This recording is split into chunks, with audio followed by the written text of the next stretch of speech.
It was Christmas on the island of Sodor. All the engines were working hard. Thomas and Toby were busy carrying people and parcels up and down the branch line. Everyone was happy. Only the coaches, Annie and Clarabelle, were complaining. "It's always the same before Christmas," they groaned. "We feel so full. We feel so full." "Oh, come on," said Thomas. "Where's your festive spirit? Christmas Day is almost here." By the side of the track was a little cottage with a familiar figure waving to them. "It's Mrs. Kindly," whistled Thomas. "Beep, beep! Happy Christmas!" Thomas always felt better for seeing her. Christmas just wouldn't be Christmas without Mrs. Kindly, he said to himself. When work was over, Thomas went to see the other engines. All their coats had been polished. "Huh," said Gordon. "Just look at us. Your driver will have to work fast to get you as smart as us."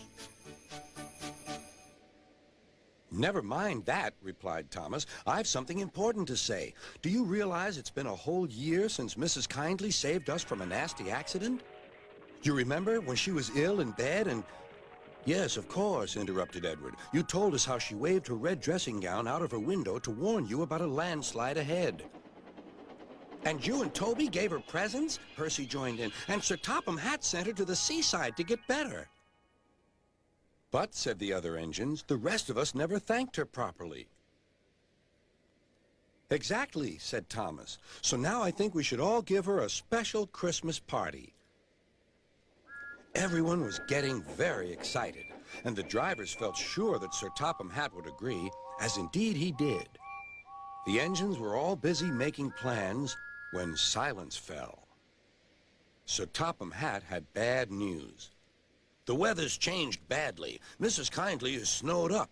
Toby says he'll help to rescue her. You must help too, Thomas. There's no party unless you do." Thomas hated snow, but he said bravely, "I'll try, sir. We must rescue her. We must." "There's a good engine. You and Toby will manage splendidly." Thomas charged the snowdrifts fiercely. Sometimes he swept them aside. Sometimes they stuck fast.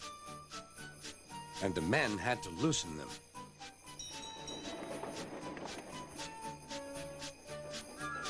But at the cutting near the cottage, they could go no further.